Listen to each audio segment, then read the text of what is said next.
Okay. Good afternoon or evening, depending on where you're watching, or morning maybe. My name is David Chan. I am the Director of Instructional Technology at Evanston Township High School, and joining me are four other, and soon to be probably five or six other, wonderful people from around the world, or maybe focused primarily in Illinois. And you are watching this because this is GEG Chicagoland, and we're doing a series of Hangouts. And the first one we did actually last week on Google Sites, and you can find that recording on our Google Plus community, which if you're not a member of, please do join. And this series is actually about Google Apps and extensions. We've got, again, 5 or 6 other people willing to share some of their favorite extensions, and we're going to hopefully model this and share out. And we also have a Google Doc with our agenda, so I'm going to go ahead and share that link. Okay, so bear with me here. And then I will go ahead and start. So right now you see my screen. You're going to probably see, go my drive really quick. It didn't have, oh wait. So the link is actually a short link, and we'll make it big in a second, but it's QS. As with any time you're using a Google short link, be careful, it is case sensitive. Make sure you choose your characters carefully there. But the agenda will be here, and on that agenda you will see our presenters and some of the links and resources. So if they're sharing some of their favorite applications or extensions, you'll see links to install those directly from the Google Play Store. And at the bottom here, we'll see a larger version of that short link. Here we go, it's coming up. And that is, again, goo.gl / lowercase q, capital S, capital E, capital F, lowercase t, and lowercase b. I'll scroll in there as I scroll in there, but there it is in big letters, so I'll leave it up for a couple of seconds. Right above that, you actually see a list of our presenters, including 1 or 2 that couldn't make it tonight, but they have generously offered their contact information, so we have that available if you want to follow up with any of them. Please feel free. So, without further ado, I'm just going to go ahead and show what an extension is and how to install it. There's a couple ways, but you'll actually see your extensions. One way to get that, I wish it would just be extensions, but it's actually here, history, and then extensions here. I'm on a Chromebook currently, so we'd see that. And again, there could be other ways. I have a variety of extensions already installed, but I only have a couple that are enabled right now. But let's say I wanted to actually find one that I didn't have enabled. So I could go to the Chrome Web Store here, okay, and this is where you'd find a lot of the apps and extensions. And let's say I'm looking for something in particular. I could search, of course, and I could search by education, I could search by category. I actually know what I'm looking for right now. I need a dictionary, so let's say I search for dictionary, and I like the Google Dictionary, so I'm going to go ahead and install that.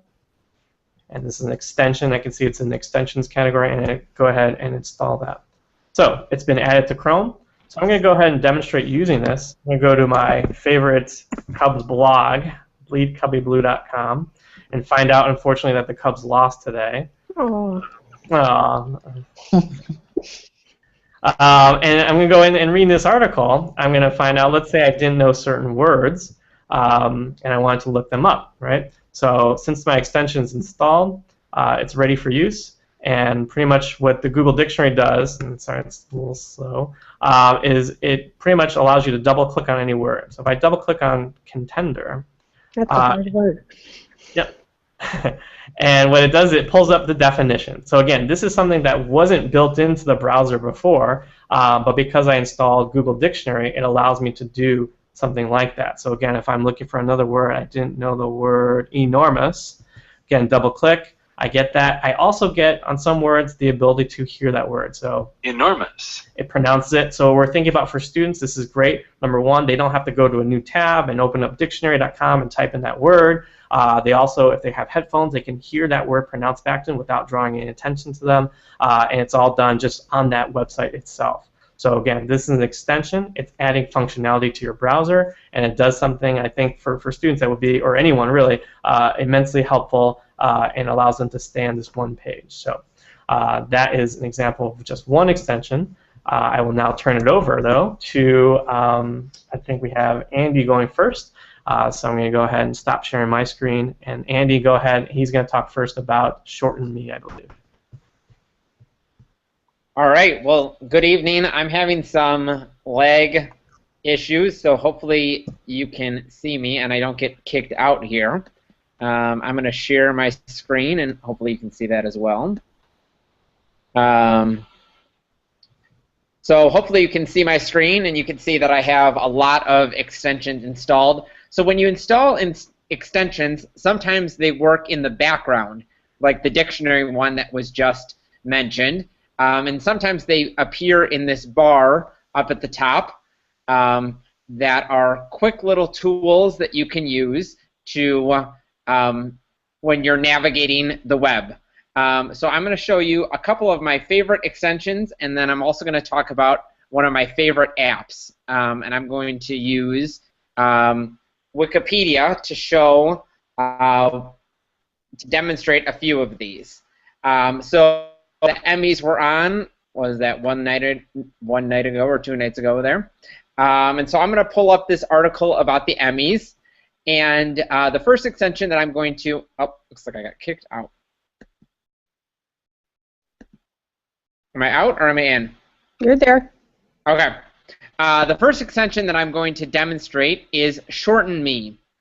Shorten Me is probably my most used extension, and it's a way to make a quick shortened URL for sharing a website with students or parents or with fellow teachers, with anyone. It comes in as these 3 little dots here, and if I wanted to share this site with you, I can just click that, and you can see up will pop. It's not loading on my screen, but up will pop a shortened link that is automatically copied to your clipboard that you can paste anywhere, as well as a QR code to that site that you can copy and paste somewhere else. So I find myself using Shorten Me all the time because I am emailing out Google Docs or sending Google Docs or sending out different sites or articles to read, and this is a great way to make a quick short URL to that site. Another one that does something similar is Bitly. Bitly allows you to rename the URL.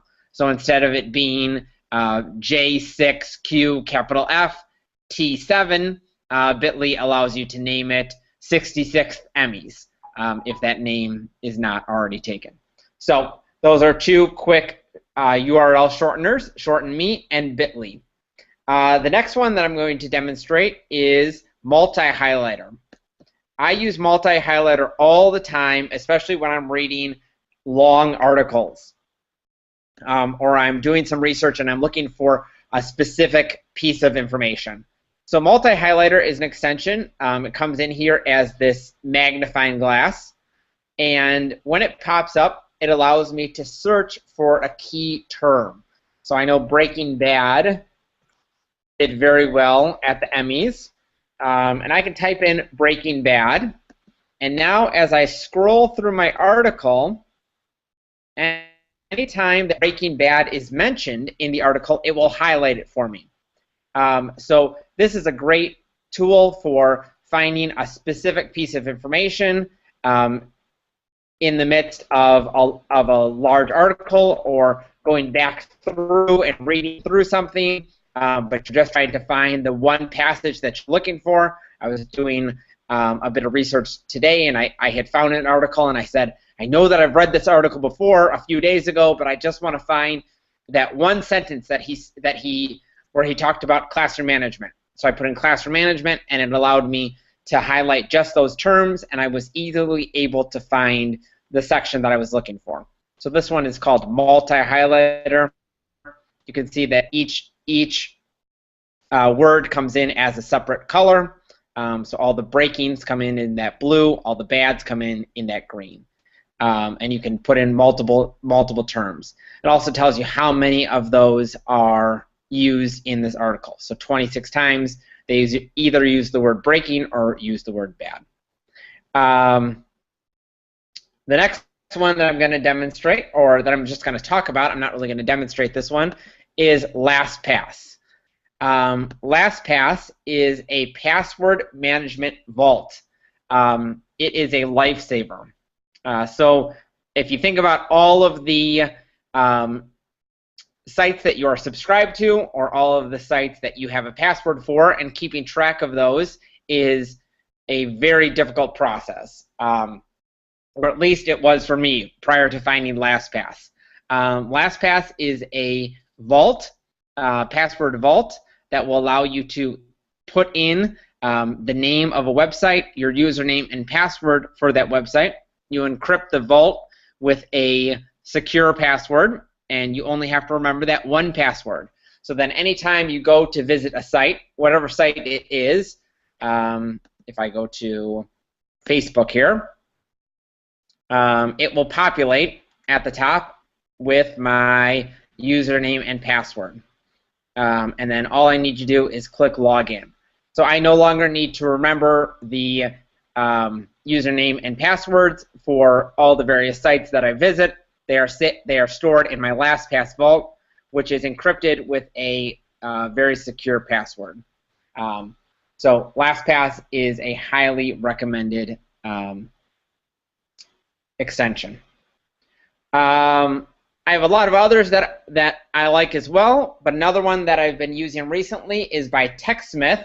They're the same company that does Camtasia and why am I forgetting the other one? But they have a new extension that is Snagit. Snagit is a way to, so if I go back to the screen, is a way for you to take a screenshot as well as do a screencast. So when I click that S to launch the Snagit extension, I can choose to take a screenshot of just a region. So I just want the picture from the Emmys last night, or Monday night, right? And now I'm able to copy that and paste that somewhere else. Also gives me the option to do the entire visible screen, or something that I've been using is a scrolling. So scrolling allows me to take a screenshot of the entire article, and you can see how it scrolled down, and then it will open in a new window here for me when it loads.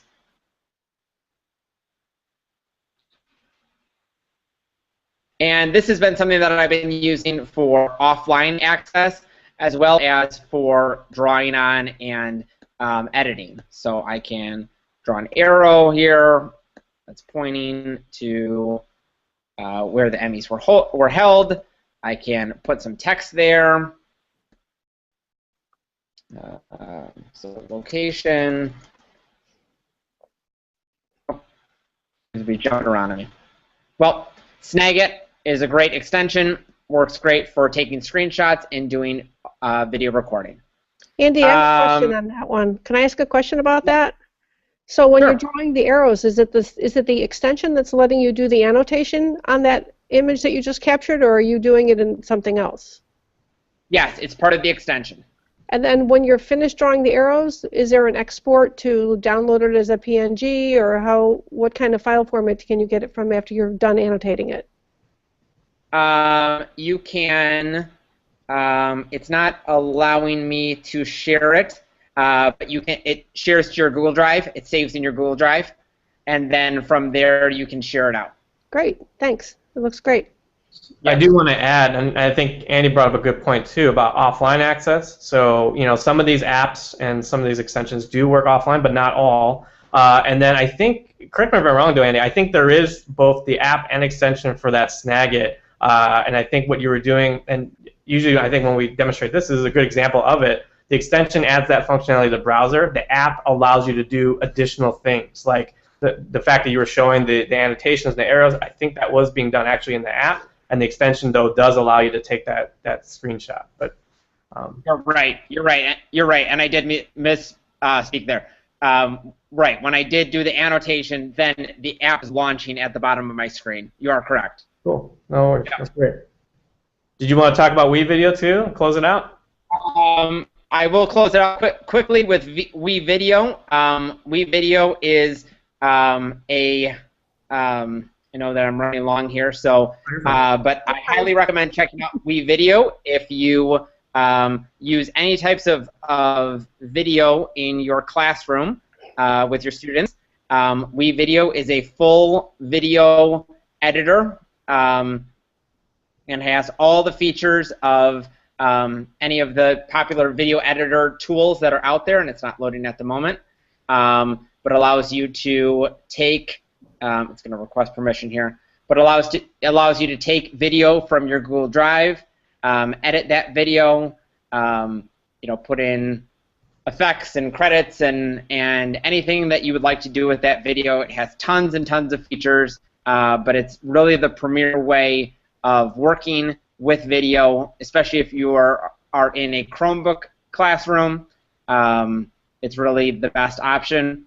And I was going to do a quick demo, but it's not loading here, so I will pass it off to who's ever next. All right, Charlene. All right, so that would be me. Thanks, David, for starting out this Hangout and getting me going on here. I'm going to share my screen here in just a second. Find that little tool. And we'll pick this window. Hopefully that'll work. Okay, so I'm here to talk about just a couple of apps and extensions that I like. I don't have quite as many extensions across my browser bar, but I do want to talk about several of them. And the first one that I want to talk about is the Chrome extension called One Click Timer. And I think this one's really helpful when you're teaching and you want to break off and do some discussion or whatever. You just click on the icon for the One Click Timer. It comes up with this nice big red timer, and you figure out how many minutes that you want to time it. So I'm going to go for 10 minutes. And now I've just started the timer. When my 10 minutes is up, it'll alert me, and then I can pass it off to the next person. So that's just an extension that you'll find on your browser bar. The other extension that I want to talk about is Save to Google Drive. And if you can see the URL on this slide, this is a collaborative folder that I've created. So if you're watching and you want to go to this folder, it's just goo.gl/, and remember the case is sensitive, so it's capital Z, capital T as in Tom, lowercase c, lowercase t, 3, and capital G. And what the Save to Google Drive looks like, it looks like a Google Drive icon on your extension bar, but it allows you to save anything that you're viewing on the web to a folder in your Google Drive in a number of formats. So I'm going to demonstrate this by first right-clicking on the icon. And if I right-click on the icon, you'll see right there it says Save to Google Drive, but it also gives me some options. And I want to visit the options, because the options is where you can choose what folder that you want to save it to. So I've already set my folder to the Google Hangout on Air share folder that I created, or I could click this button that says Save, Change the Destination Folder. And my options for saving my websites, either an image of the entire page, so similar to that Snagit piece where it'll take that scrollable page, this will give me an entire image that I can scroll through. I could take an image of the visible page, what can I see on my screen. I could snag or save out the HTML source file. I could pull this in as a web archive. That's another way that you can view things offline. And I could also save it as a Google document. Down at the miscellaneous part, it asks me to convert the saved link to a Google Editor format, and then there's some send feedback and help. So I'm going to leave this as a PNG file and come out to a page that I want to save something as. So let's go to a nice page here. I thought I had the one for Chicago Cubs. I was looking for Cubs for you. Here, no, that's not it either. Okay, so here's a nice picture of some Chicago Cub players. And if I click on this icon, it'll save this page out, but I'm just looking at a picture anyway. So I'll click on that. And now you see that it's saving Cubs 3 JPEG to my Google Hangout on Air share folder. So if you go to that folder, you'll find that image in there. And then if you also do a right click on any image that you see on the web, you also have that same image to Google Drive.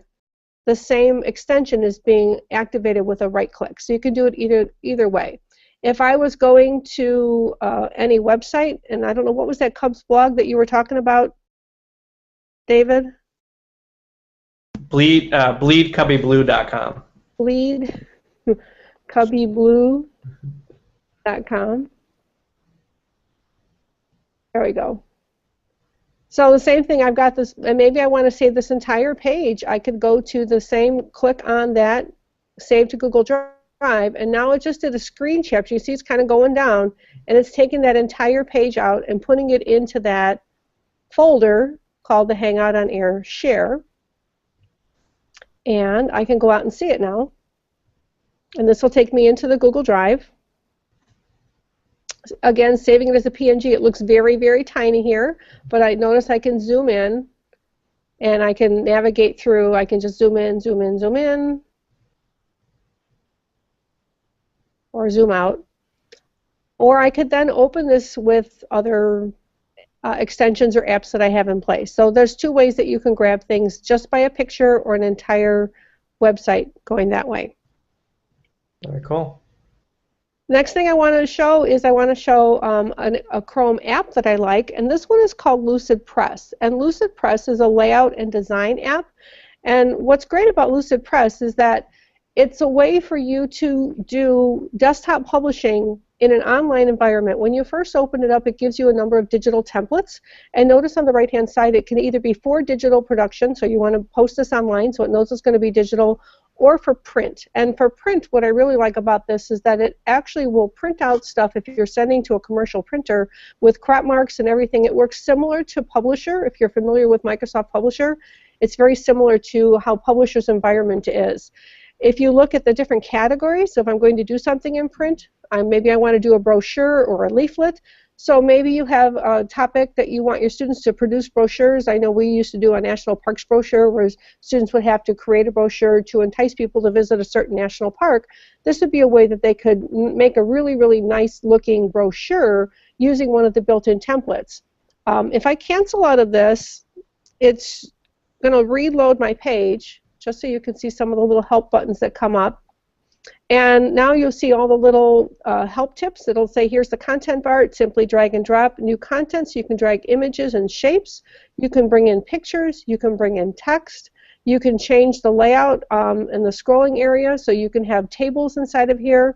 If you're having trouble, they have a help center. And then there's a share button. I think this is the part that's really cool, is because you can also share it with collaborators. So you can have multiple students working on this brochure at the same time. Now, one of the things that is important, that when you first load LucidPress, it'll ask to connect to your Google Drive. And if I just go to lucidpress.com, what you're going to see here is there are some free pieces to this and some pricing. So it is a free to try or free to use. And if you look over on the right-hand side, you can sign up and you can do PDF export or digital publishing for free. But if you look further down, you get 25 megabytes, which isn't a whole lot for storage space. And then there's some premium template libraries that are there if you want to pay the $40 a month. But what you don't see, unless you look really, really further down, is that they have an education part. So if you go into sign up, I have to find this again, and there is an education link. Now I can't find it, right? How to... Is it right above there, Charlene, about visit our education page, or no?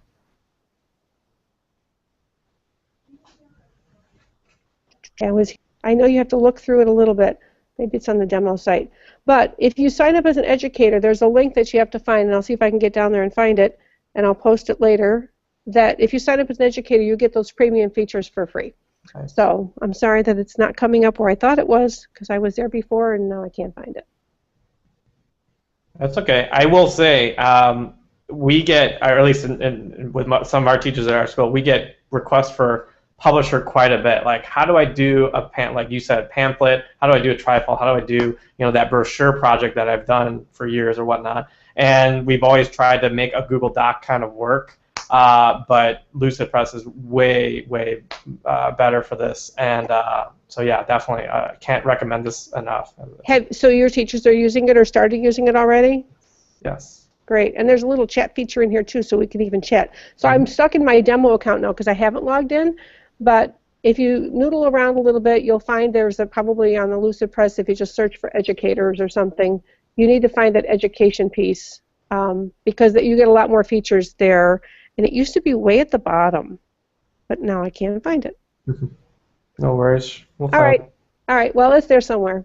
Okay. All right. So those are my 3 things to share, and is my 1-click timer. I had 2 minutes left, so I'm going to hand my 2 minutes off to the next person, and I'll go ahead and stop my timer. Sounds good. And that would be Tim. Tim, you're up next. You're going to talk about Tab Cloud to start.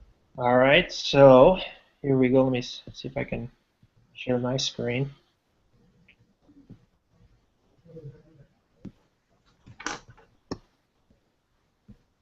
All right. So can you guys see my screen here? Yes. All right. So Tab Cloud. Tab Cloud. My first 2 extensions are both great productivity productivity extensions that I use all the time. The first one is Tab Cloud. So Tab Cloud is great for teachers that are on the go, switching between classes, going from one class to the office.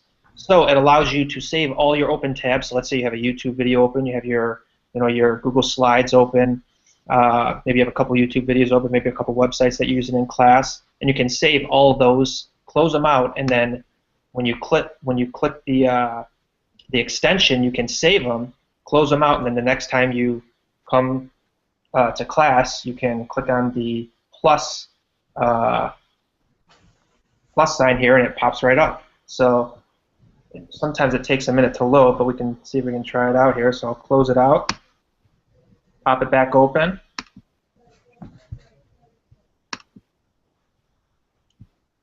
Like I said, sometimes it takes a minute to pop back open. This is a great tool for presenters too. If you ever do presentations and you want like a whole bunch of tabs ready to go, Tab Cloud is awesome for that. So here we go. It's loading. So I'm going to open that back up, and all my tabs should pop right back up. So really great for when you're on the go in between classes. So my next productivity extension is when you're trying to look at 2 screens at one time, and it's really kind of 2 at one time. It's Tab Scissors and Tab Cloud, or Tab Scissors and Tab Glue. So it allows you to split your two windows. So let's say you have a grading program, so we use Infinite Campus in my district. So you can have Infinite Campus open on one side, and then maybe you have your grades in a Google spreadsheet on another side, and you can split the 2 screens just by clicking I have my scissors over here. Click in my scissors, and I have my 2 open browsers, and I can look at one and work on another. It's great for when you're doing research and stuff like that, something that you can show students when you're doing research, and then when you're ready to put them back together, you click the Tab Glue, and it pops right back together. So two great productivity apps that I use quite often, and I find them pretty useful. So then another, I guess it's more of an app. I don't know if you'd call it even an app, but just the Google Docs templates, which you can add this to your to Google Drive. So when you're in your Google Drive, you click More, and then you click New, and then More, and then you can add the templates, and then it's just a great time saver. Why recreate the wheel when someone's already created? If you're looking to create a resume, or if you're looking to you guys talk a little bit about brochures and stuff like that. There's a student teacher section which you can click on and find some sample syllabus in there, different lesson plans, and take something that someone's already created and make it your own and kind of build upon what someone else has already done. So we have a lot of teachers that use the gallery. If you're within your school district, you have your own gallery that you can place. You can make templates up for your teachers and also post them into the gallery there that they can use, kind of personalized for your own district. So I found the template gallery really useful. And then my last one is an app, and with my app, it's called UJam. And UJam is just a great app to allow students to get really creative, especially for those students that might not think they're so creative. So it allows you to take any type of sound, so you can sing or you can just talk, and then it kind of syncs it up with music, and it adds the tempo, and it's just really it really allows a lot of creativity for students. So I'm in the app right now, and if I click on record voice, so I have to allow that, and then from there you can have the metronome on.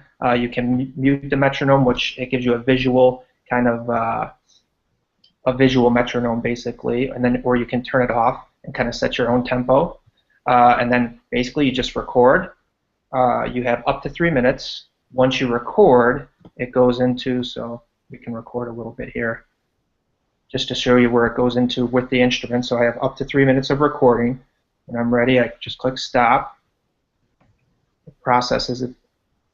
Sometimes for a short one, it shouldn't take too long. So then from there, we can play it back, which I'm not going to play that back because it was only 4 seconds. Click continue. So then from there, here is once I've done my recording, so maybe you have students read a poem, maybe you have students demonstrate their understanding of key concepts or key terms within class. It really fits a variety of classes. So I've got my voice down here, and then I can add background music to it. I can change the tempo with it. There's different styles of voice that you can do with it. It's all free, and I found it a really just a great app. Once you're done with it, you click Save and Share, and it goes either to Facebook. It'll upload to SoundCloud. You can download it as an MP3 file. It will also go to your homepage within UJAM. So here's my homepage within UJAM, and you can have up to 3 songs at one time. Otherwise, you have to delete it to add more songs than that. So I created one real quick right before this, and you guys can take a listen to part of it here. See if you guys can hear it. UJAM is a great free site to create songs without musical talent. Simply record your voice. It will synchronize your voice and its speed to a variety of different background music options. So that was just an example, kind of what can be done. And students have really found a lot of joy in showing some of their creativity and what they've learned with a free app like this. So I can kick this over to the next person.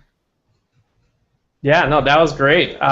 Thank you for that one. I actually haven't seen that one, so that was amazing. And I think you brought a good point again about how, everything we've talked about so far has at least a base free, and a lot of these companies are starting to add freemium or premium features, but the base application or base extensions are free to use, very quick to install and uninstall if you don't use them. So that was awesome, and usually have some kind of again online sharing feature or export functionality as well. So I think next up is Amanda, who's going to start us off with OneTab. Oh, we got to unmute you. Yeah, I got it. Yeah. Did you unmute me? Oh, okay. Yeah. All right, so I'm going to share my screen. So OneTab is my favorite extension because I don't know if you're like me, but when I'm working, I have a million tabs open. Oh, you read a lot too. Yeah, well, I opened it for a reason, actually. But so it's OneTab, and so what it does is it will save memory on your computer, so you're not running, because each tab and each extension is a separate function. So what OneTab does is it will take anything that's open, and if I click on my OneTab, anything that's opened and not pinned, so like my mail and the Hangout are pinned, but if I click it, it'll collapse it into a list, and then I can choose to share this list as a web page. So if I want my students to do research, I can open up all the tabs that I want, and then I can close out a folder, or I can, if I want to open something back up, I can open something back up. So that's OneTab. It's great, especially at conferences when you hear about all these awesome things and you open all of them, and then you're like, oh my gosh, my computer's running super slow. Another extension that I love is AdBlock Plus. So what that does is it will take the ads and videos and turn them off. So if I open Cubby Blue back up again, you can see up here my AdBlock Plus has blocked 10 different videos or ads from playing when I opened up this website. I had another one open too, I think. Yeah, the Sun Times, So it'll as it blocks things, so it was 2, now it's 3. So it will block things. So it's great if you're sending kids to add to kids, so that you kind of get rid of all the extra stuff that's going on a website. And then my last one that I have 2 apps. So Kaizena is awesome because it will let you leave voice comments on Google Docs. So if your students are submitting work for editing or review, you can highlight things and then you can leave a voice comment. So it's more personal than just, suggesting edits or things like that. So I like that one a lot, especially I know a lot of my teachers use it. Amanda, can I interrupt there and ask a question about that one? Sure.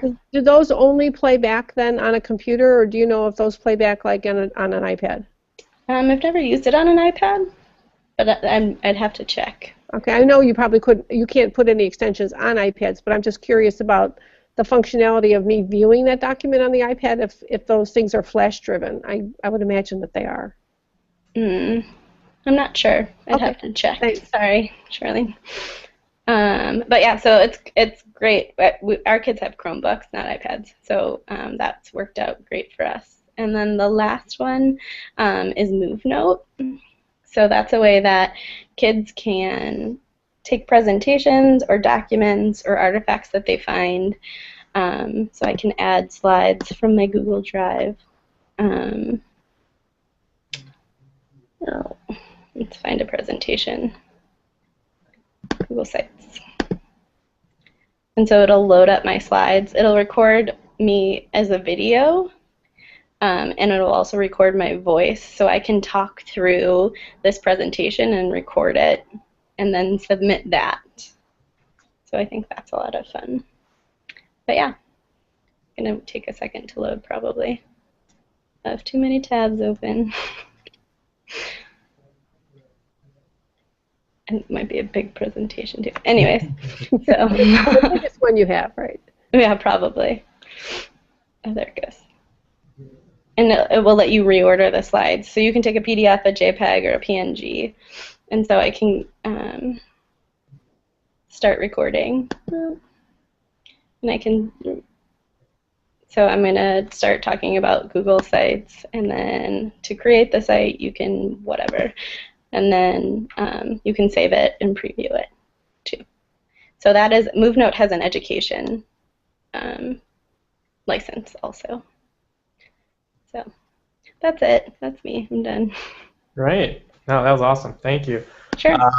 And I think you kind of spoke to it in terms of like teacher buy-in. You got a lot of teachers using Kaizena. I think there used to be another one that we used a while back, and I tried with some teachers. It was a little clunkier. It wasn't quite as easy. I think that one worked well, and I also have had good success with MoveNote with some teachers as well. So it's an easy way to integrate and exactly. make it more teacher and student friendly. So.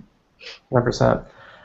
Okay, our last presenter is Sophia, and she's going to talk about Black Menu and then one of my favorites of all time, video notes.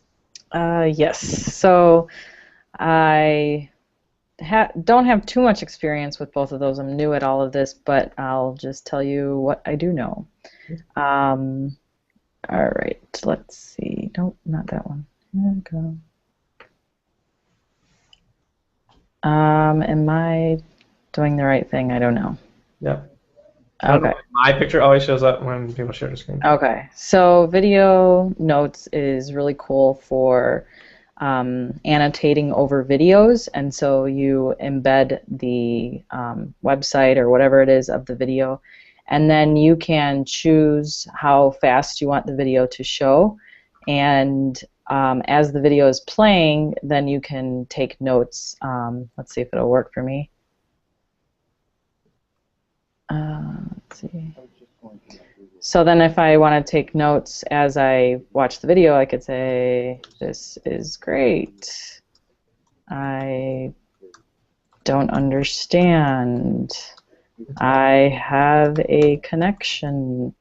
And then it saves the timestamp of what you said during what part of the video. So if there's a part of the video, let's say if a teacher is using it with their students, they can go back to the video to see, okay, what part did they not understand, and then the teacher can view what it is that the video said.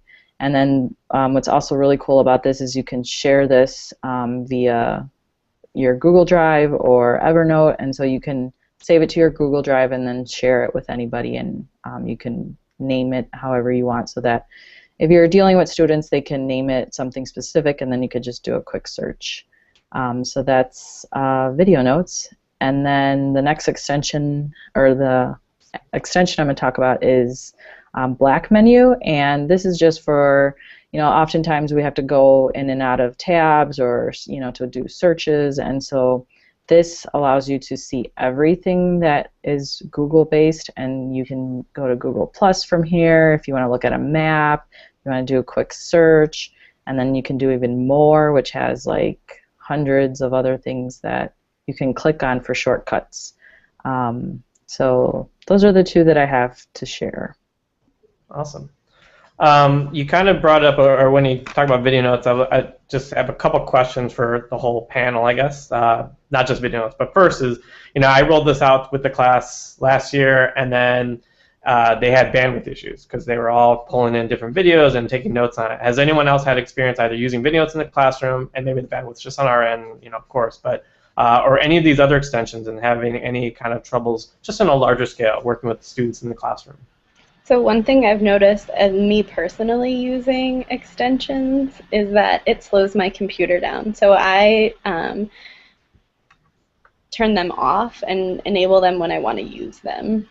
And I also use OneTab a lot because every tab slows down my computer as well. So that's just something I've noticed. So. Yeah, no, I definitely agree.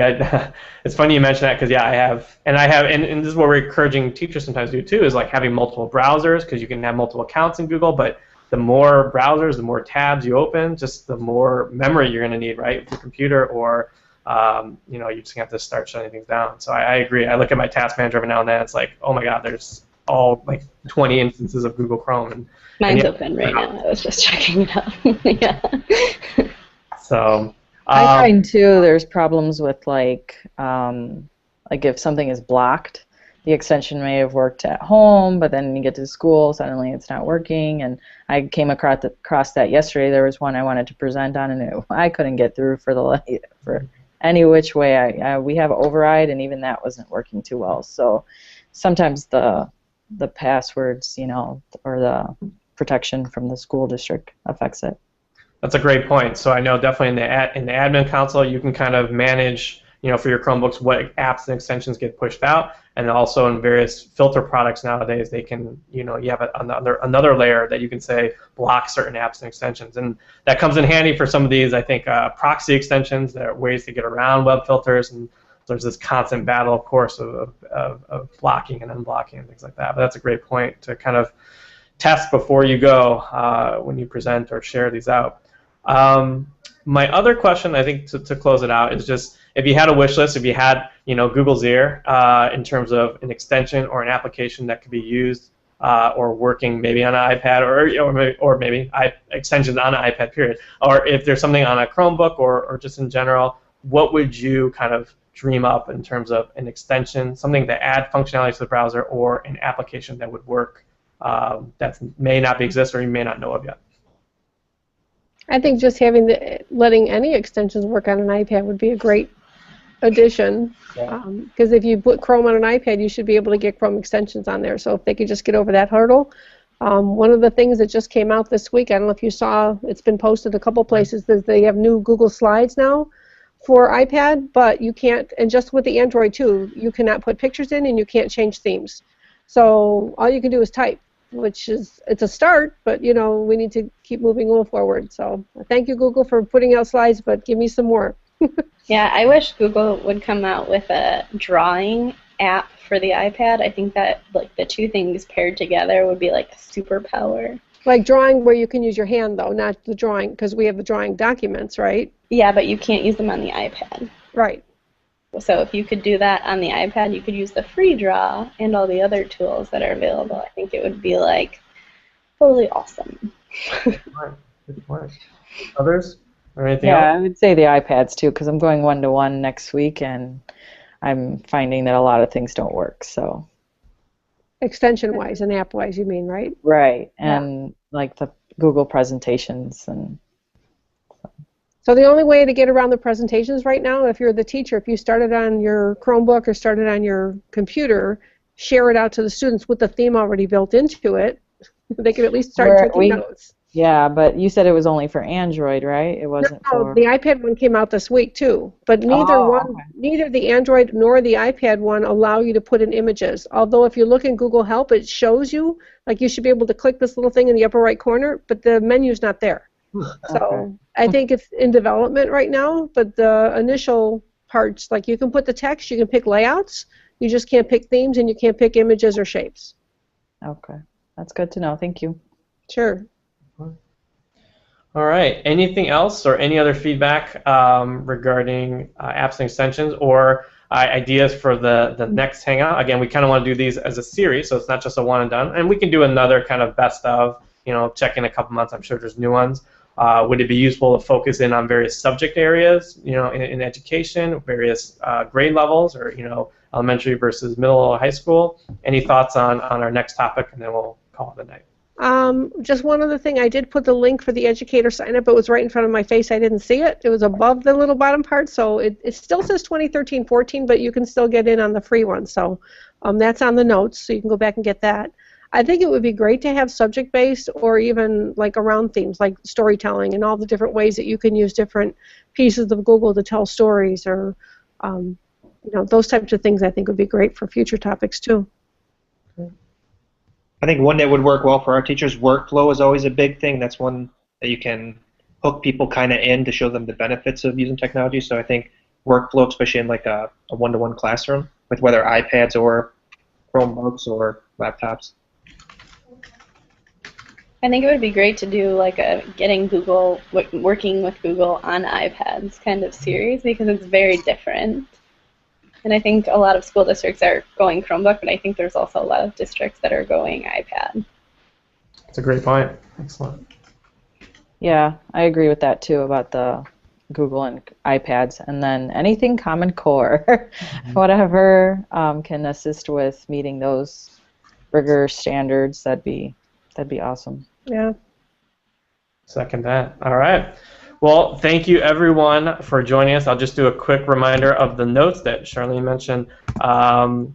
They are available through our both education community, GEG Chicagoland page, and then not through the Cubs blog, but rather here, goo.gl/q, capital S, capital E, capital F, little t, little b. So again, those are our presenters. This is the link. Thank you everyone for taking the time, of course, on a Thursday evening, and hope everyone has a great Labor Day weekend. But other than that, hope it was great seeing everyone, and hopefully we'll see you at the next one. Thanks, David. Thanks, David. Thank you, David. All right, signing off. See ya. Night. Night.